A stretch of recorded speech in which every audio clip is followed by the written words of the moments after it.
To talk a little bit about how the mission came about. Now, a lot of us are in here, a lot of the members that are in here, you kind of know the little bit of a backstory, you kind of know, but you haven't really heard it. So I'm here to tell you today about how it all started. I was always a big guy. Throughout high school, I was always a big guy. Looking at in college, always a big guy. And I always told myself that, sooner or later I'll get back into the gym. I'll do it later. Like I always said in a lot of my other speeches you guys hear, one of these days. It's always one of these days I'm gonna get to do this. And one of these days I'm gonna do that.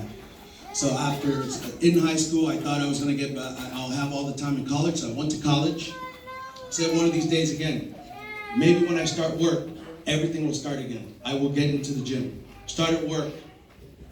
Always kept saying one of these days. And how all this came about, I was saying one of these days for about 17 years. And one of those days I woke up, I had pains in my ankle, pain in my knee. Got to a point where I couldn't get out of bed. The only thing I could reach for was a phone. I had told myself one of these days for so long that it caught up to me.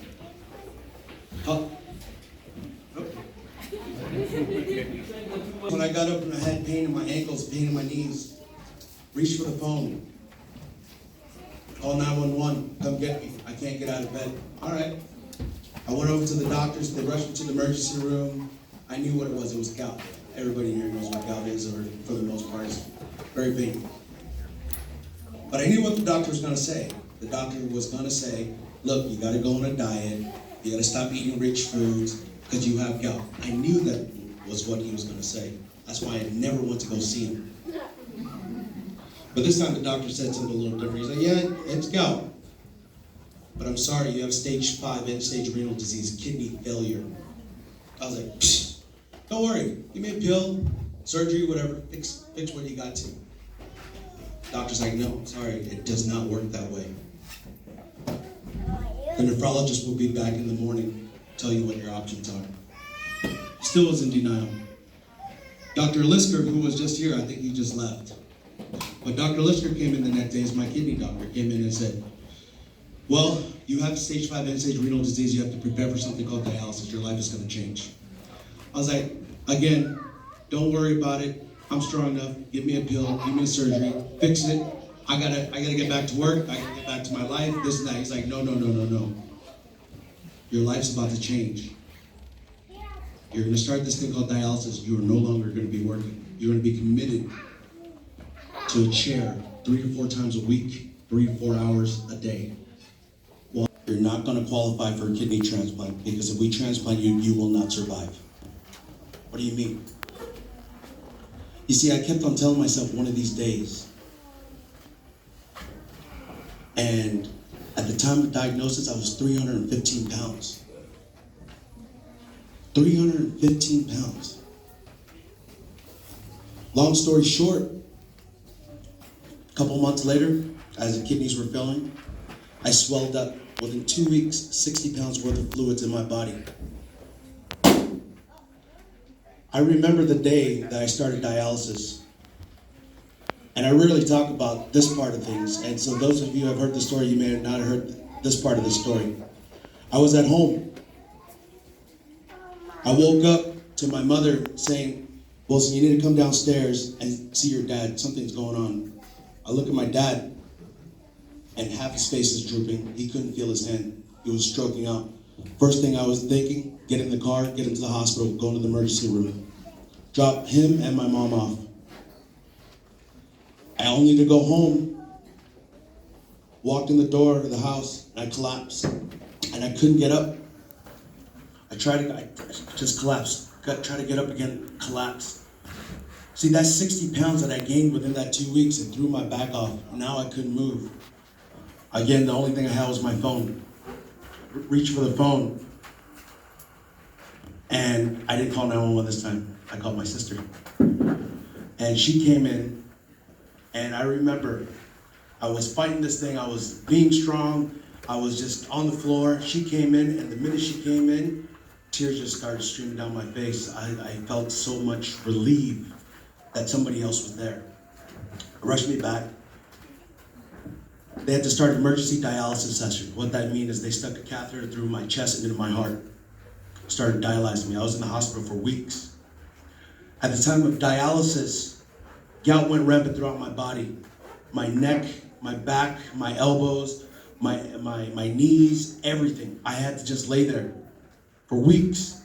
It got so bad that my muscles atrophied. I didn't know how to walk anymore. Skin turned all dark. I was just weak. I was completely broken, mentally, physically. I felt so alone. Everybody was there. My family, my friends were there, but I felt so alone. Nobody knew exactly what I was going through. That being said, going through all of that, that wasn't the only pain. The biggest pain about this whole thing was watching my family see me go through this. That was the biggest pain. Seeing my mother, my aunt, my brother, sitting right beside me, just smiling, telling me, it's gonna be fine, it's gonna be okay. And they'll go in the next room, just bawling their eyes out, and I had to hear that, I had to see that. That was the most painful thing. And I wish that I could make it up to them one of these days. After they discharged me from the hospital, I was in a wheelchair. Couldn't walk, couldn't move, couldn't feed myself, couldn't bathe myself, couldn't do anything. I went from completely independent since I was 18 years old to now having to be fed, having to be bathed, having to do all of this. And I remember life was just, the ambulance would come to the house, pick me up, take me to dialysis, bring me back, and I had a choice when they brought me back, either the wheelchair or the bed. Wherever they were gonna put me, that's where I was gonna be for the rest of the day. I contemplated stopping dialysis altogether. It wasn't a way to live. All I was doing was being completely dependent on people, living off of a machine, and living on a wheelchair. And it was one of these days where they dropped me off, they put me in the wheelchair, and I was just sitting there and contemplating this whole time. This is it, no more. But I had two choices. One, give up. If I given up, within a few days it would be all over.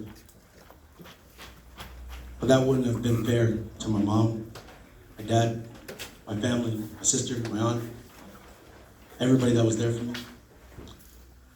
So what was the other option? The other option was to fight. But I told myself, if I make this decision to fight, I'm gonna give it everything I got, even if it kills me. And that day, I got up off that wheelchair and I walked to the door 10 feet, came back in the house, slept for the rest of the day. But then the next day I did that 10 feet walk again. And then the next week, again. As painful as it was, I just kept on going and going and going. I didn't care, because you know what? That pain made me feel like I was alive. That pain was way better than sitting in that wheelchair. That pain was better than sitting in the hospital bed. That pain was better than sitting in that dialysis chair. So that 10 feet walk, I kept on doing it over and over and over again until that 10 feet became 15 feet. 15 feet became 20 feet. 20 feet became down the block. Down the block became down 1 mile. I remember the first mile I walked all the way over to South Shore from my parents' house. That took me 45 minutes with a cane, crutches. I didn't care. My mom following right behind me, making sure I was okay. I didn't care. I felt like the king of the world walking that first mile. But then that first mile became 2 miles, 3 miles, 4 miles. And some of you who challenged me on Fitbit know that I was walking 15, 20 miles a day. And then after that, I started jogging a little bit, thinking that I could jog maybe 1 minute, 2 minutes, 3 minutes. Cool, I could do this. 3 minutes, 4 minutes. Then I start running races, 10Ks, 5Ks. I remember calling my friend Rob over there. Hey, I just did this 10K. He's like, what? Really? After the 10K, I started biking. Biking 5 miles, 10 miles, 15 miles. And I got over here with this guy, Garrick over here, and Jeff. We rode our first bike ride, 70 miles from Ontario, California to Palm Springs, California. After that, I really felt like I was the king of the world. Kidney failure, psh, I got this. 70 miles. We rode from Ontario to Palm Springs. I did a speaking event. I spoke at a leadership event. That was the first time I publicly came out and started talking about my story. I was so excited at that stage that I came out. I was like, yeah, we just did this 70 miles. You know what? And by the end of the year, I commit, I'm going to ride from San Francisco all the way down to San Diego. I was like, oh, shoot. Maybe a little bit overzealous here. But guess what? Came back, started training. What was the training schedule? Training schedule, morning, 2-mile walk to tap out. Train with Molly, train with Van. After that, walk over to the Palladium. Train with Stevie, where's Stevie? Trained with Stevie over there at CrossFit. After CrossFit, Van would come over. We would do our personal training session in boxing. After that, I would go home, sleep for a couple hours, come back out, eat lunch, ride my bike for the rest of the day. Did that day in, day out. And almost exactly a year ago, September 30th, 2018, we started that ride. It was called the Warrior Ride. There was 50 of us that came out, rode from San Jose to Alameda the first day. Second day, started riding solo. Took me 13 days. We did 550 miles all the way down to San Diego while on dialysis.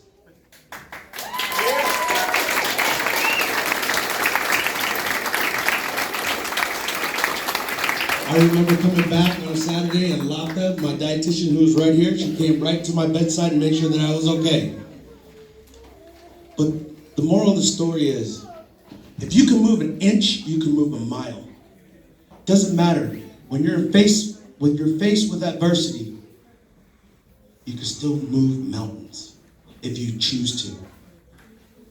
All of that being said, my mission was to survive, number one. My second mission was just get moving. Third mission was getting on that bike ride. And that's led over here to the Mission HQ. When I started going to the gym, I went in there sick, broken. I was intimidated.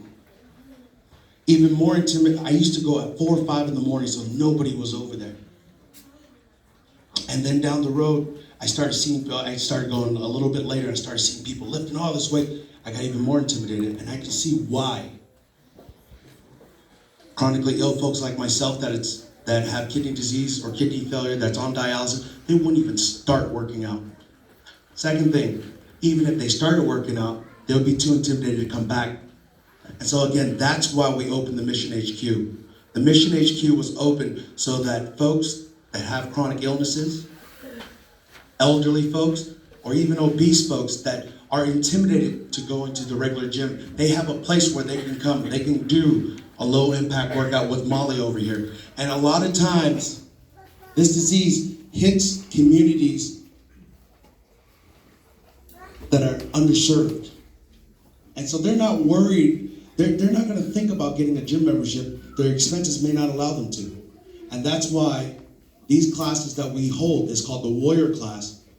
It's free of charge. It's subsidized by Renal Warrior Institute, our nonprofit. But all of this, again, has led up to the Mission HQ. Our primary mission, again, is to help folks who want to be helped. And so all the members here, I want to thank you for being a part of this, because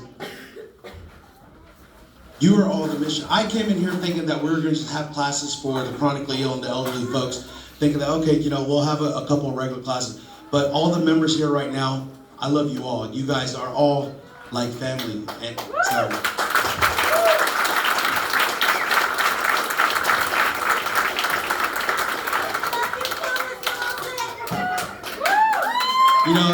everybody that's in these classes, they have a mission. And to hear every single person's mission, it's amazing. It's what keeps me inspired. I came out and I was hoping to inspire some folks to actually get moving, but I, in turn, am getting so much from all the members here.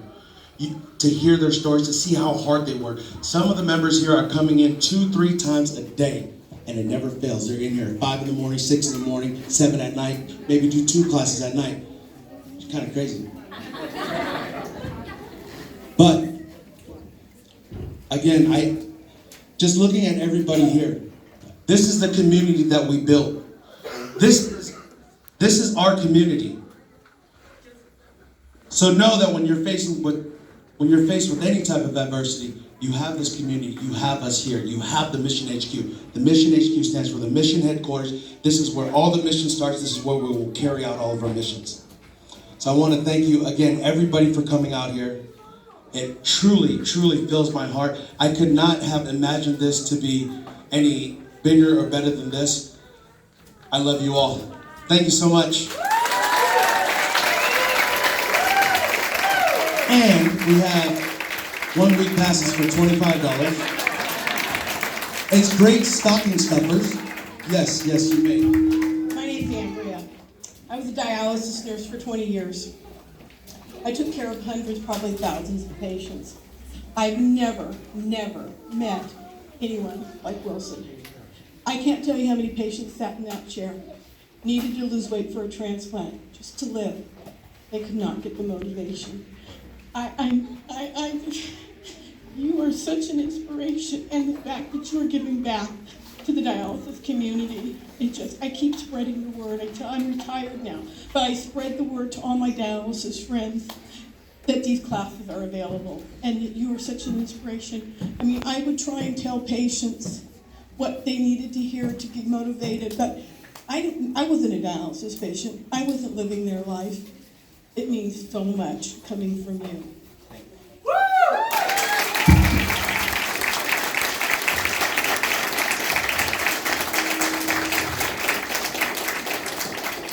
So again, we have, if you know anybody that's chronically ill, elderly, or anybody that's just intimidated by going to any of the regular gyms, we have classes for them.